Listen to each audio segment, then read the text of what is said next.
Because my next guest, Jackson, is an amazing saxophone player. And you'd think with that skill, that's where it stops. No, it doesn't. He uses his music to inspire you, inspire everyone who listens to it, to really live a purposeful life. Imagine that, using music to make you feel your purpose. I love his story. He's here. Come on out here and play us something, Jackson. Give him a hand, everybody.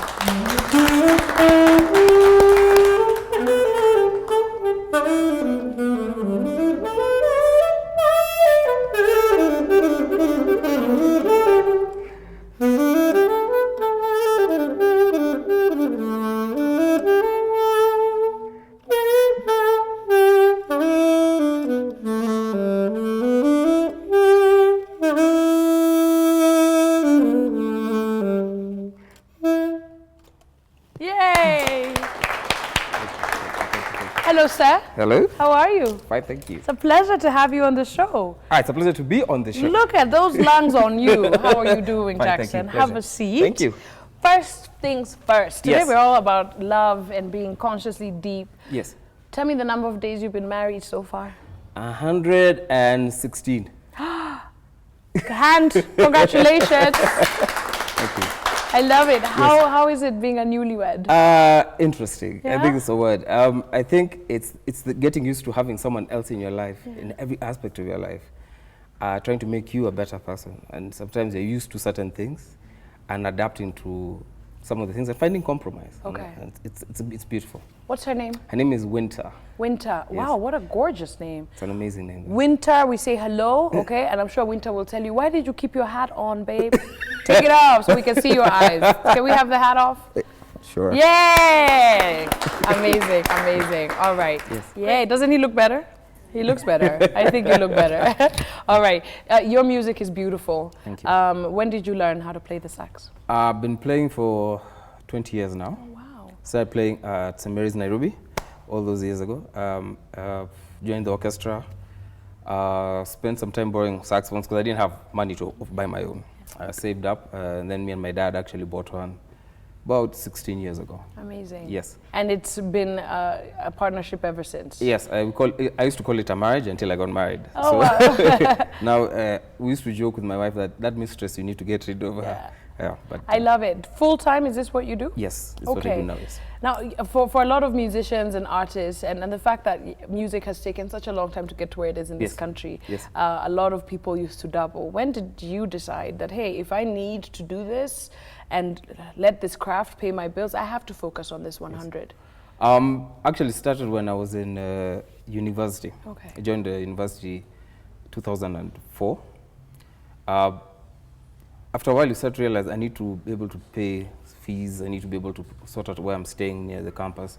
So there are times I would actually take my saxophone, go do gigs, have to Skype from classes to some extent, so to make sure that by the end of you have enough to pay for examination fees, sit down your exams. Plus, we had an amazing a school buzzer who was very understanding. Oh, wow. And one of the things in the registrar, they're very understanding. When I was explaining to them sometimes why I'm not in class. So when you explain to them, this is what I'm doing, they see, they respect the hustle. And they tell you, it's okay, we understand. So it's cool. So they'll give me some leeway sometimes. And it worked out. To 2009, I graduated with the second honors, yes, second honors. Second degree honors in information technology, yeah. Wow. Yes. How do you implement that into your music? Well, actually, that's one of the things we're looking at. Developing a software, for example, for saxophonists that allows us to have different kinds of effects, almost like the guitarist would have a guitar effects machine that would work for him. Okay. So this year is one of the years we sat down and said, let's look at things that we can actually come up with that would help saxophonists or horn players in general.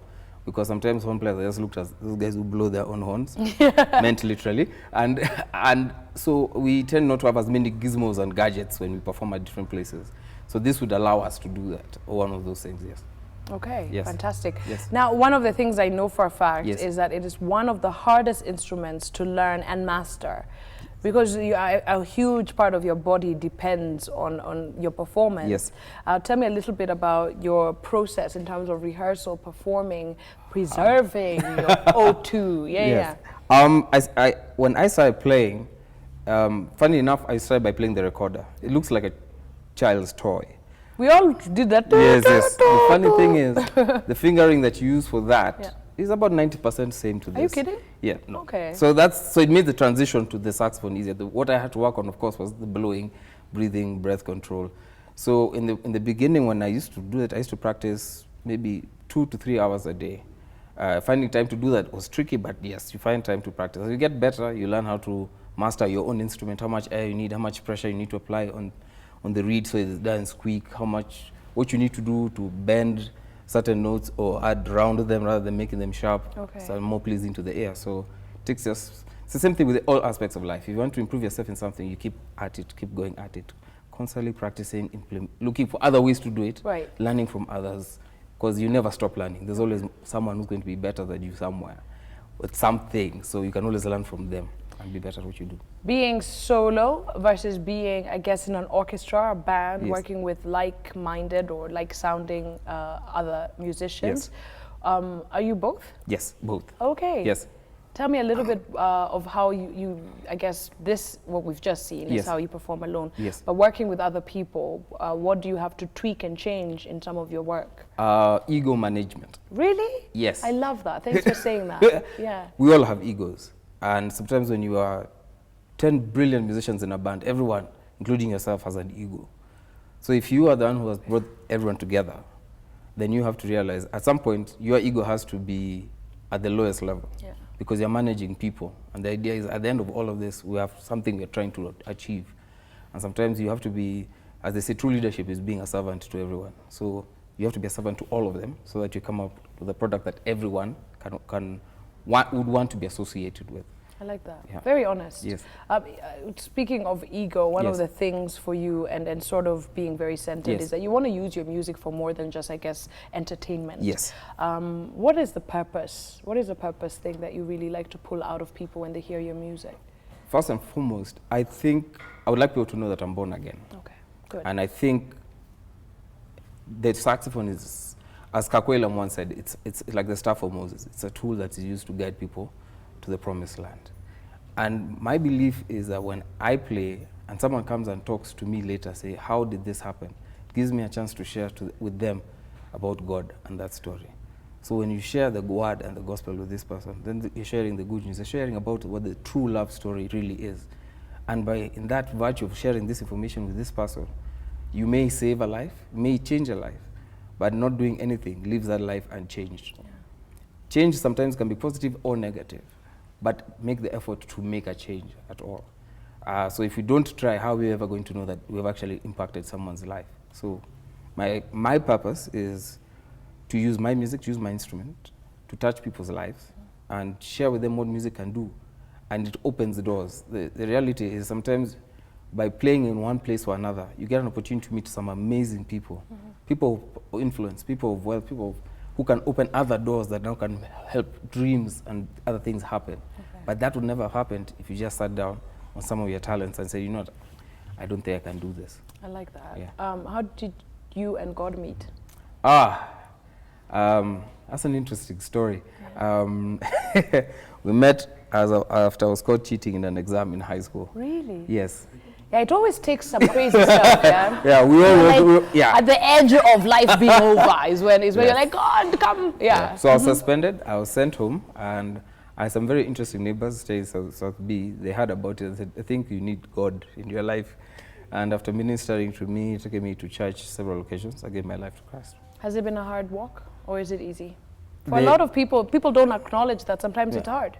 I think the idea is there's nothing in this life that's ever going to be truly easy. Yeah. What you need to do is that when you take the walk, is you're not walking it alone. That's the comfort zone. It's not that you will not go through problems, but you're not going through them alone. There's someone there with you to give you strength, to give you encouragement, and he will not let you go through things that you cannot bear. And with that in knowledge, it means that you are actually stronger than you think, and you can actually handle these things, and you can do them. Yeah. Lovely. Yes. You're so deep and lovely. I just love it. Yes. Yeah. Valentine's Day, which was a little while ago, was a very special time for you. Yes. My gosh, if we knew, you would have just sat here with Global. You play for us all of February. Okay, tell me about this. I sat down and thought, well, there's a friend of mine, we used to actually do this with her. She used to deliver cakes on birthdays, and then she'd offer clients can I send a saxophonist along? Oh. Yes, so it was more or less her idea. Esmeralda, thank you. And we would, so I sat down this year and I was talking to my wife and I was like, you know, sometimes as musicians, we sit down and wait for the work to come to us. But that's not how an entrepreneur, if this was my business and I want to go out and make sure that I am able to put food on the table, I'm able to cater for my wife's needs, what do I need to do? So I sat down and I thought, well, what about if I took that concept and come up with something and give it a name, like Sax and Roses. And then I offered to come and play, deliver a bouquet of roses, and or, depending on the client, a bottle of wine or a box of chocolates. That's lovely. Yes, and it worked. It was actually very successful. Your music is bringing people together. Yes. Yes. Yes. Lessening domestics in Kenya. I love it. Yes. All right. Yes.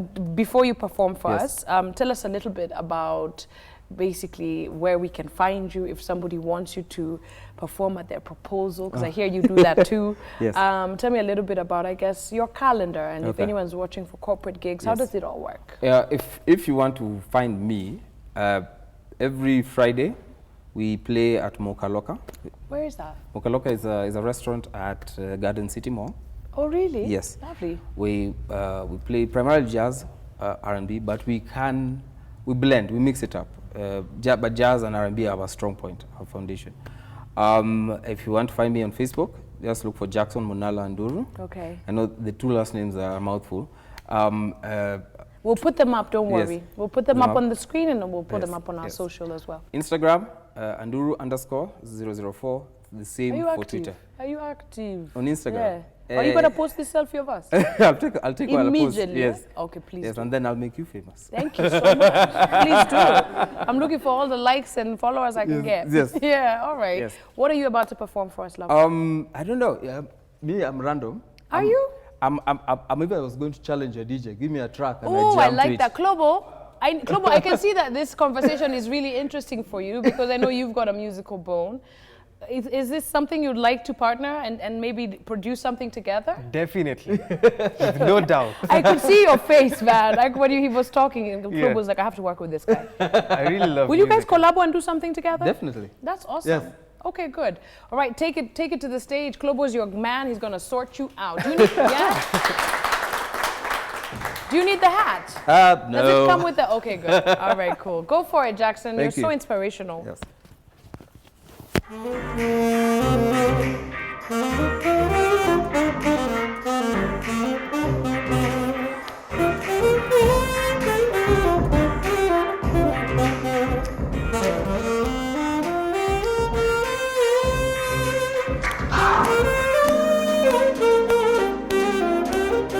Oh my God, he's so good.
brother, man. Let me bring your hat.